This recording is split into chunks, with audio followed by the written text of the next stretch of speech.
नमस्कार good morning. आज मे 31 तारीख शुक्रवार। आज दिन भरी अनेक बड़ गुरुत्वपूर्ण खबर गुड़िक आसी।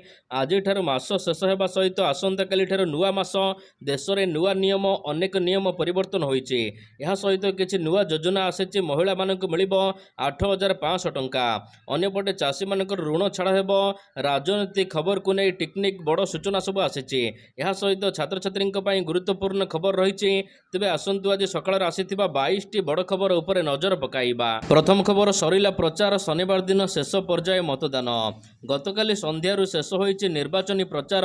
बूथ मुहा एबे पोलिंग पार्टी।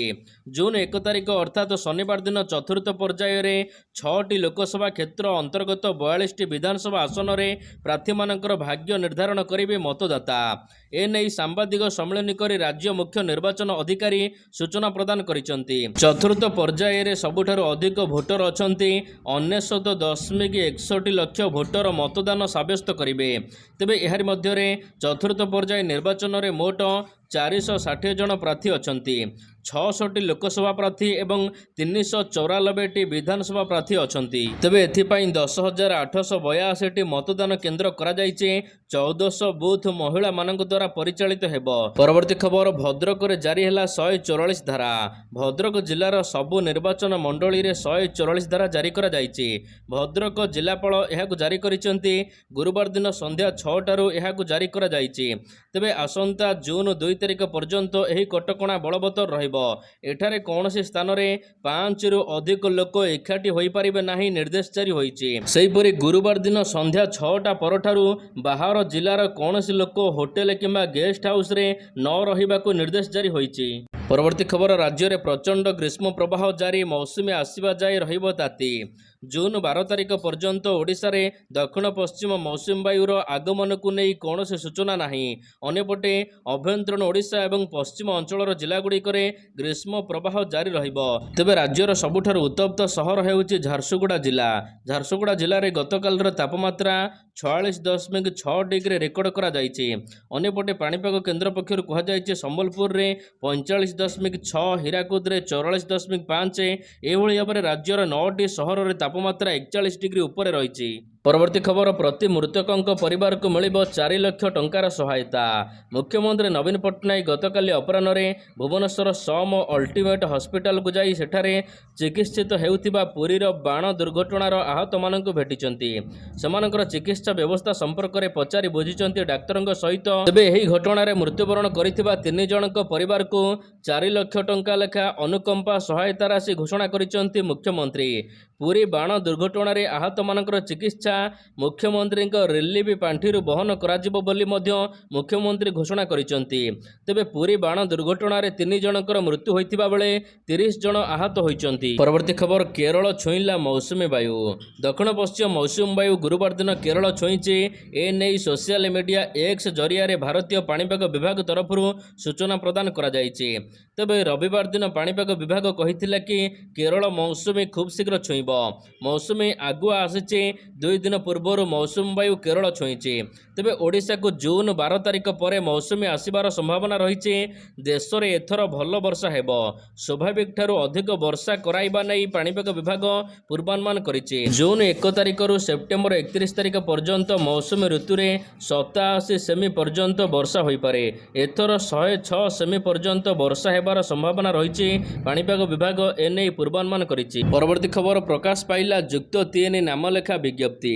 राज्य में आसंता जून 3 तारिख ठारू जुक्त 3 पाठ्यक्रम रे नाम लेखाइबाकू आवेदन करिपारिबे छात्र छात्री। एने उच्च शिक्षा विभाग तरफ एक्स हैंडल रे पोस्ट करा जायछि। जुक्त 3 नाम लेखा पई आवेदन करिबाकू चाहुथिबा छात्र छात्री माने जून मास 17 तारिख पर्यंत साम्स पोर्टाल रे ऑनलाइन माध्यम रे आवेदन करिपारिबे। सेहिपरि केतक विश्वविद्यालय गुड़िकरे नूतन पाठ्यक्रम सामिल होइछि। एही पाठ्यक्रम गुड़िकरे एडमिशन पई 4टी पर्याय रही। परवर्ती खबर VLW को सर्वनिम्न पेंशन प्रदान करने को निर्देश देले ओडिशा हाईकोर्ट। पंचायत संपादक ग्राम सेवक पदोन्नति पाइथिबा आवेदनकारी को सर्वनिम्न पेंशन प्रदान करने को राज्य हाईकोर्ट निर्देश जारी कर କରିଛନ୍ତି। राज्य सरकार आदेश को खारज करी विचारपति आदित्य कुमार महापात्र एही निर्देशनामा जारी କରିଛନ୍ତି। पेंशन पाई VLW चाकरी समय यथेष्ट हेउ नथिबारु पंचायत संपादक चाकरी अवधि समय रे हिसाब को नहीं पेंशन प्रदान कराजिबो। हाईकोर्ट आदेश रे 2 मास मध्य एही प्रक्रिया समाप्त कराजिबो।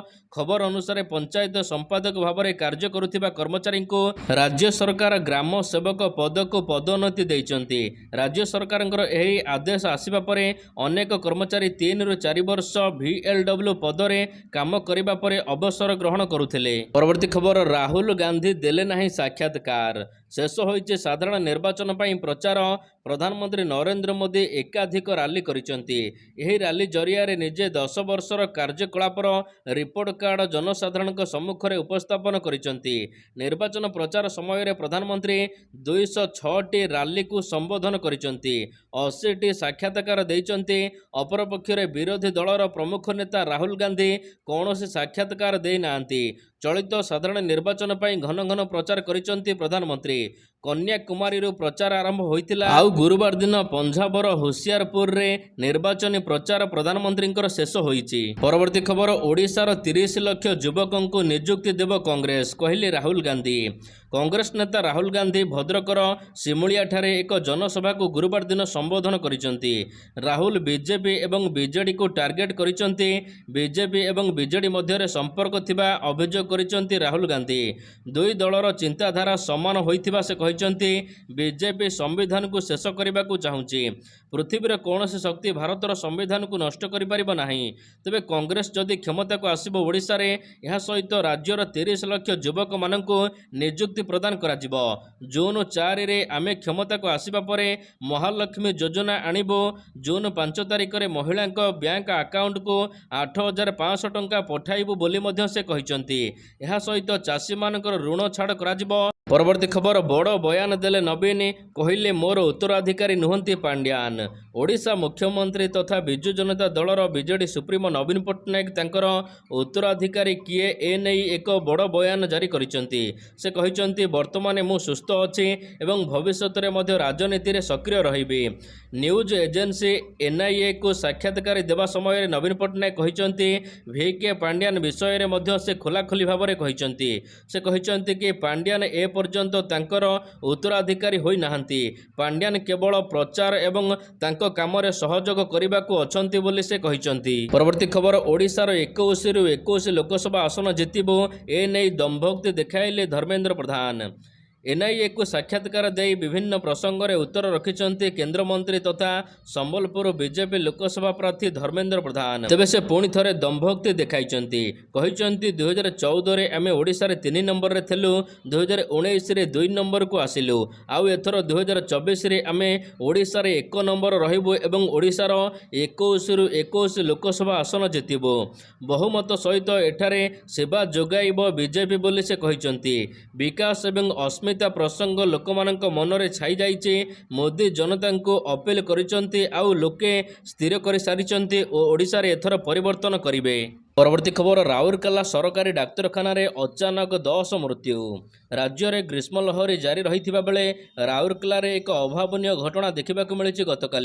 गतकाली राउरकेला सरकारी डाक्तरखाना रे 10 जनकर अस्वाभाविक मृत्यु घटी। सेहीपरि अन्य 22 जनकर 2टी वार्ड रे चिकित्सा चली। तेबे अचानक एते लोकंकर मृत्यु एबे चारिआडे चर्चा पड़ी। यार मध्य हेवी वेव जनित मृत्यु होइथिबा नै आशंका करा जाउची। परवर्ती खबर बीजेडी मिछ विज्ञापन दे लोकों को भंडाउची कहले अश्विनी वैष्णव। बीजेडी आगे जबरदस्त तथ्य रखी काउंटर करिसंती केंद्र रेल मंत्री अश्विनी वैष्णव।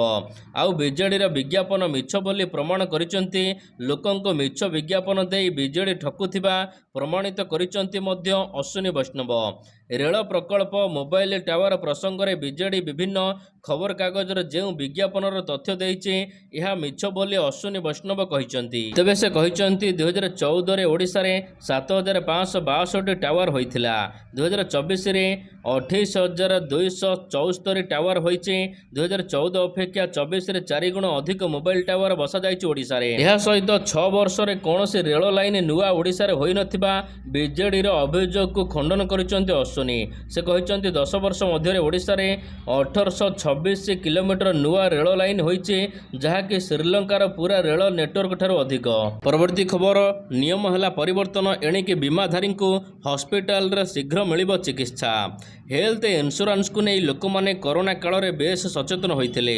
ଏହାରି ମଧ୍ୟରେ ଭାରତୀୟ ବୀମା ନିୟାମକ ଏବଂ ପ୍ରାଧିକରଣ ନୂଆ ନିୟମ ଜାରି କରିଛି। ଅନେକ ମାମଲାରେ ରୋଗୀଙ୍କ ପରିଜନଙ୍କୁ ହସ୍ପିଟାଲରେ ଚିକିତ୍ସା ଆରମ୍ଭ କରିବାକୁ ହସ୍ପିଟାଲ ପକ୍ଷରୁ କୁହାଯିବା ପରେ ତୁରନ୍ତ ଅର୍ଥ ଯୋଗାଡ଼ କରିବାକୁ ପଡ଼ିଥାଏ।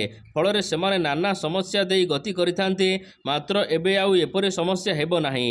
ଏଣିକି ନୂଆ ନିୟମ ଅନୁସାରେ ବୀମା କମ୍ପାନୀକୁ କ୍ୟାସଲେସ୍ ଚିକିତ୍ସା ପାଇଁ 1 ଘଣ୍ଟା ମଧ୍ୟରେ ଆପ୍ରୁଭାଲ ଦିଆଯିବ। ଫଳରେ ବୀମାଧାରୀଙ୍କୁ ହସ୍ପିଟାଲରେ ଅତି ଶୀଘ୍ର ଚିକିତ୍ସା ସେବା ମିଳିବା ଆରମ୍ଭ ହୋଇଯିବ। ପରବର୍ତ୍ତୀ ଖବର, ଛାତ୍ରୀଙ୍କୁ ମିଳିବ 50,000 ଟଙ୍କା। ସରକାର ଦେବେ ଏକ ନୂଆ ଯୋଜନାରେ ଟଙ୍କା।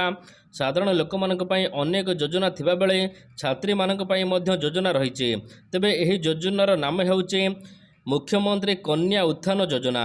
ଏହି ଯୋଜନାରେ ସହାୟତା ରାଶି ଝିଅଟିଏ ଜନ୍ମ ହେବା ପରଠାରୁ ଆରମ୍ଭ କରି ଦ୍ୱାଦଶ ଶେଷ ହେବା ପର୍ଯ୍ୟନ୍ତ କିସ୍ତି ଆକାରରେ ପ୍ରଦାନ କରାଯାଉଛି, ଯାହାଫଳରେ ଛାତ୍ରୀମାନେ ସହଜରେ ଉଚ୍ଚଶିକ୍ଷା ପ୍ରାପ୍ତ କରିପାରିବେ।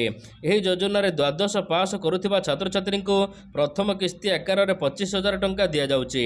ଏହି କ୍ରମରେ ଛାତ୍ରୀ ଜଣେ ଗ୍ରାଜୁଏସନ୍ ପାସ୍ କରିବା ପରେ 50,000 ଟଙ୍କା ପର୍ଯ୍ୟନ୍ତ ମଧ୍ୟ ଦିଆଯିବ।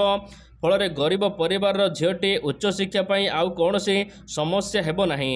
ଏହି ଯୋଜନା ବାବଦରେ ଘୋଷଣା ହେବା ପରେ ପ୍ରାୟ 1,50,000 ଗରିବ ପରିବାରର ଝିଅମାନେ ସହାୟତା ରାଶି ପାଇବା ପାଇଁ ଆବେଦନ କରିସାରିଛନ୍ତି। ପରବର୍ତ୍ତୀ ଖବର, କର୍ତ୍ତବ୍ୟ ପଥରେ ହେବ ଶପଥ ଗ୍ରହଣ ଉତ୍ସବ। ଲୋକସଭା ନିର୍ବାଚନ 2024ର ଫଳାଫଳ ଆସିବା ପରେ ଜୁନ୍ 4 ତାରିଖରେ ସେଲିବ୍ରେସନ୍ କରାଯିବ ବିଜେପି ତରଫରୁ। ବିଜେପି ତରଫରୁ ମେଗା ଇଭେଣ୍ଟ ଆୟୋଜନ କରାଯାଉଛି। ଏନ୍ଡିଏ ତୃତୀୟବାର ବିଜୟ ହେବା ପରେ ଏବେ ଏନ୍ଡିଏ ବିଜୟ ଯଦି ହେଉଛି, ତେବେ ଜୁନ୍ 9 ତାରିଖରେ ଶପଥ ଗ୍ରହଣ କରାଯିବ। ତେବେ କୁହାଯାଉଛି କି ବିଜୟ ସମାବେଶ ଶପଥ ଉତ୍ସବ ଧୁମଧାମରେ କରାଯିବ। 2019ରେ ଶପଥ ଗ୍ରହଣ ଉତ୍ସବ ରାଷ୍ଟ୍ରପତି ଭବନରେ ଆୟୋଜନ କରାଯାଇଥିଲା। ମାତ୍ର ଏଥର ବିଜେପି ତରଫରୁ କର୍ତ୍ତବ୍ୟ ପଥରେ ଏହାକୁ ଆୟୋଜନ କରାଯିବାକୁ ଯୋଜନା ହେଉଛି। ପରବର୍ତ୍ତୀ ଖବର, ଧ୍ୟାନରେ ବସିଲେ ପ୍ରଧାନମନ୍ତ୍ରୀ ମୋଦି। ଜୁନ୍ 1 ତାରିଖରେ ଦେଶରେ ଶେଷ ପର୍ଯ୍ୟାୟ ମତଦାନ କରାଯିବ। ଏଥିପାଇଁ ଗତକାଲି ସନ୍ଧ୍ୟାରୁ ପ୍ରଚାର ଶେଷ ହୋଇଛି। ପ୍ରଚାର ସରିବା ପରେ ତାମିଲନାଡୁର କନ୍ୟାକୁମାରୀରେ ପ୍ରଧାନମନ୍ତ୍ରୀ ନରେନ୍ଦ୍ର ମୋଦି ଦୀର୍ଘ 48 ଘଣ୍ଟା ଧରି ଧ୍ୟାନରେ ବସିଛନ୍ତି। ମୋଦିଙ୍କର ଏହି କାର୍ଯ୍ୟକ୍ରମ ପାଇଁ କଡ଼ା ସୁରକ୍ଷା ବ୍ୟବସ୍ଥା କରାଯାଇଛି। ମୋଦି ଧ୍ୟାନସ୍ଥ ଥିବା ସ୍ଥଳରେ 2,000ରୁ ଅଧିକ ପୋଲିସମାନଙ୍କୁ ଜଗାଯାଇଛି। ସେହିପରି ପ୍ରଧାନମନ୍ତ୍ରୀଙ୍କ କାର୍ଯ୍ୟକ୍ରମ ସମୟରେ ବିଭିନ୍ନ ସୁରକ୍ଷା ଏଜେନ୍ସି କଡ଼ା ନଜର ରଖୁଛନ୍ତି। ସୁରକ୍ଷା ଦୃଷ୍ଟିରୁ ଗୁରୁବାରଠାରୁ ଶନିବାର ପର୍ଯ୍ୟନ୍ତ ପର୍ଯ୍ୟଟକଙ୍କ ପାଇଁ ସମୁଦ୍ରକୂଳ ବନ୍ଦ ରହିବ। ଏହା ସହିତ ବ୍ୟକ୍ତିଗତ ଡଙ୍ଗାଗୁଡ଼ିକୁ ମଧ୍ୟ ଚଳାଇବାକୁ ଅନୁମତି ଦିଆଯାଇ ନାହିଁ। ପରବର୍ତ୍ତୀ ଖବର, ଜୁନ୍ ମାସ ଆରମ୍ଭରୁ ଅନେକ ନିୟମ ବଦଳିବ। ଆଜିଠାରୁ ଶେଷ ହେଉଛି ମେ ମାସ। ଆସନ୍ତାକାଲିଠାରୁ ଆସିବାକୁ ଯାଉଛି ଜୁନ୍ ମାସ। ତେବେ ଜୁନ୍ ମାସରେ ଦେଶରେ ଅନେକ ପରିବର୍ତ୍ତନ ହେଉଛି। ଯେମିତିକି LPG ସିଲିଣ୍ଡର ଦାମ ପରିବର୍ତ୍ତନ ହେବ। ପ୍ରତ୍ୟେକ ମାସ 1 ତାରିଖରେ ନୂଆ ଦାମ ଆସିଥାଏ। ତେଣୁ ଜୁନ୍ 1ରେ LPG ଗ୍ୟାସର ନୂଆ ଦାମ ଆସିବ। ଏହା ସହିତ CNG ଏବଂ PNGର ମୂଲ୍ୟ ମଧ୍ୟ ପରିବର୍ତ୍ତନ ହେବ। ଅନ୍ୟପଟେ SBI କ୍ରେଡିଟ୍ କାର୍ଡ଼ ନିୟମ ପରିବର୍ତ୍ତନ ହୋଇଛି। ଜୁନ୍ 1ରୁ SBI କାର୍ଡ଼ ନିୟମ ପରିବର୍ତ୍ତନ ହୋଇଛି। ଏଥିରେ ଏଣିକି କ୍ରେଡିଟ୍ କାର୍ଡ଼ ପାଇଁ ସରକାରଙ୍କ ସମ୍ବନ୍ଧୀୟ ଟ୍ରାଞ୍ଜାକ୍ସନ୍ ଉପରେ ରିୱାର୍ଡ଼ ପେମେଣ୍ଟ ଆଉ ମିଳିବ ନାହିଁ। ଏହା ସହିତ ଡ୍ରାଇଭିଂ ଲାଇସେନ୍ସର ନିୟମ ମଧ୍ୟ ପରିବର୍ତ୍ତନ ହୋଇଛି। 1 ତାରିଖଠାରୁ ବଡ଼ ନିୟମ ଲାଗିଛି ଡ୍ରାଇଭିଂ ଲାଇସେନ୍ସର। ଡ୍ରାଇଭିଂ ଟେଷ୍ଟ ପାଇଁ ଆଉ ଏଣିକି ଲମ୍ବା ଧାଡ଼ିରେ ଠିଆ ହେବାକୁ ପଡ଼ିବନି। ବର୍ତ୍ତମାନ ପର୍ଯ୍ୟନ୍ତ ଡ୍ରାଇଭିଂ ଲାଇସେନ୍ସ ପାଇଁ ଆପଣଙ୍କୁ RTOକୁ ଯିବାକୁ ପଡ଼ୁଥିଲା। ମାତ୍ର ଏବେ ଆପଣ ଡ୍ରାଇଭିଂ ଲାଇସେନ୍ସ ପାଇଁ ପାଖରେ ଥିବା ଡ୍ରାଇଭିଂ ଟ୍ରେନିଂ ସେଣ୍ଟରରେ ଆପଣ ଡ୍ରାଇଭିଂ ଲାଇସେନ୍ସ ପାଇଁ ଆବେଦନ କରିପାରିବେ। ଅନ୍ୟପଟେ ଆଧାର ଅପଡେଟ୍ର ସରୁଛି ତାରିଖ। ଜୁନ୍ 14 ତାରିଖରେ ଆଧାର ଅପଡେଟ୍ କରିବାକୁ ଶେଷ ତାରିଖ ରଖାଯାଇଛି। ମାଗଣା ଆଧାର କାର୍ଡ଼ ଅପଡେଟ୍ କରିବାର ଶେଷ ତାରିଖ ଜୁନ୍ 14 ରହିଛି। ଏହାପରେ ଆପଣଙ୍କୁ ଚାର୍ଜ ଦେବା ପାଇଁ ପଡ଼ିବ। ପରବର୍ତ୍ତୀ ଖବର, ଯାତ୍ରୀବାହୀ ବସ୍ ଖସିଲା ଘାଇକୁ 21 ମୃତ, ପ୍ରଧାନମନ୍ତ୍ରୀ ଘୋଷଣା କଲେ ସହାୟତା ରାଶି। ଜମ୍ମୁରେ ଏକ ବଡ଼ ଧରଣର ଦୁର୍ଘଟଣା ଘଟିଛି। ତୀର୍ଥଯାତ୍ରୀଙ୍କୁ ନେଇ ଯାଉଥିବା ଏକ ବସ୍ 150 ଫୁଟ ଗଭୀର ଘାଇକୁ ଖସି ପଡ଼ିଛି। ଫଳରେ ଘଟଣାସ୍ଥଳରେ 21 ଜଣ ଯାତ୍ରୀ ମୃତ୍ୟୁବରଣ ହୋଇଛନ୍ତି। ତେବେ ଏଥିରେ 40 ଜଣ ମଧ୍ୟ ଆହତ ହୋଇଛନ୍ତି। ତେବେ ଏଠାରେ ପ୍ରଧାନମନ୍ତ୍ରୀ ନରେନ୍ଦ୍ର ମୋଦି ଆହତମାନଙ୍କ ପାଇଁ ଏବଂ ମୃତ୍ୟୁବରଣ କରିଥିବା ବ୍ୟକ୍ତିମାନଙ୍କ ପାଇଁ ଆର୍ଥିକ ସହାୟତା ଘୋଷଣା କରିଛନ୍ତି। ପରବର୍ତ୍ତୀ ଖବର, ଭାଙ୍ଗିଗଲା ବ୍ରିଟେନ୍ ସଂସଦ। ସାଧାରଣ ନିର୍ବାଚନ ପୂର୍ବରୁ ଗତକାଲି ମଧ୍ୟରାତ୍ରିରେ ବ୍ରିଟେନ୍ର ସଂସଦ ଭାଙ୍ଗି ଦିଆଯାଇଛି। ଏହା ସହିତ ଜୁଲାଇ 4 ତାରିଖରେ ସର୍ବସାଧାରଣ ନିର୍ବାଚନ ପାଇଁ 5 ସପ୍ତାହର ନିର୍ବାଚନୀ ପ୍ରକ୍ରିୟା ଆରମ୍ଭ କରାଯାଇଛି। ଗତକାଲି ରାତି 12:01 ସଂସଦର ସମସ୍ତ 650 ଆସନ ଖାଲି ହୋଇଛି। ଏହା ସହିତ ଏହି ଆସନ ଲାଗି ନିର୍ବାଚନ କରାଯିବ ଜୁନ୍ 4 ତାରିଖରେ।